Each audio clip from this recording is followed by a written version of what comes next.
Hello guys, in this video we'll be talking about some of the basics and the very fundamental requirements of complex numbers. So let's get started.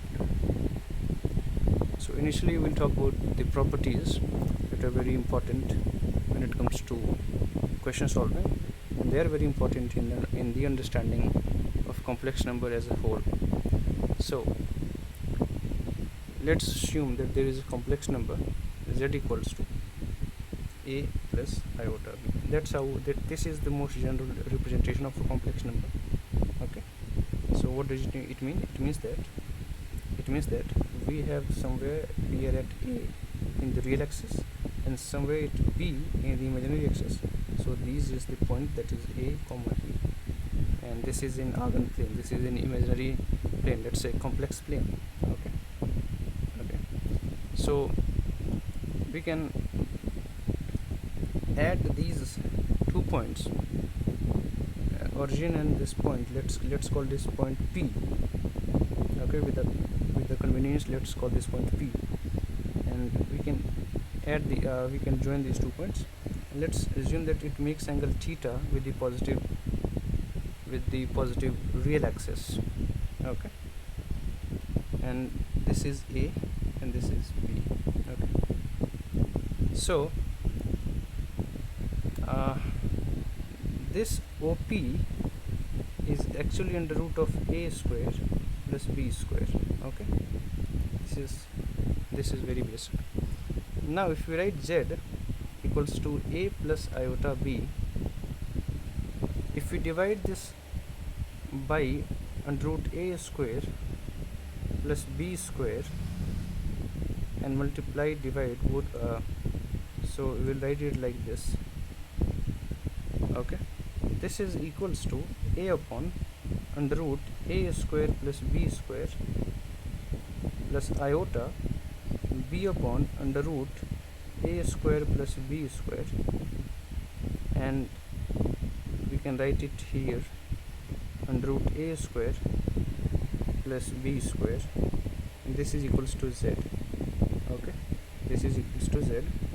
So looking at this particular triangle, we can see that this is this a upon under root a square plus b square, this is actually cos theta, and this is I, and this is sin theta, and this under root a square plus b square is actually modulus of z, and this is another way of representing a complex number using trigonometry and the argument that the complex number has. Okay, so this is one representation which we use, and we can also represent this as, this whole thing we can write as e raised to power I theta, where theta is the argument. So, and this is called Euler's representation. Okay, now we will see some of the properties related to complex numbers. So we have already discussed that we can write a complex number z, that is a plus iota b, in the form of trigonometry with the help of argument, and we can write this as modulus of z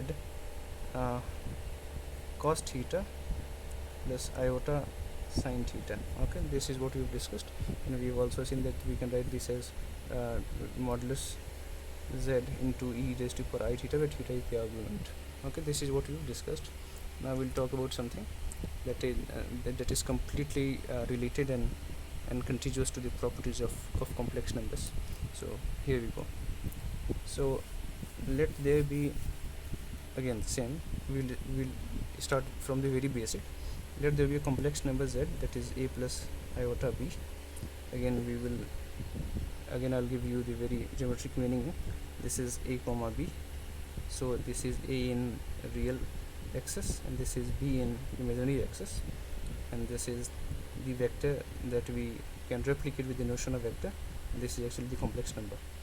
This is actually the coordinate of the complex coordinate in the complex plane, sorry. So we know that z bar is a plus a minus iota b.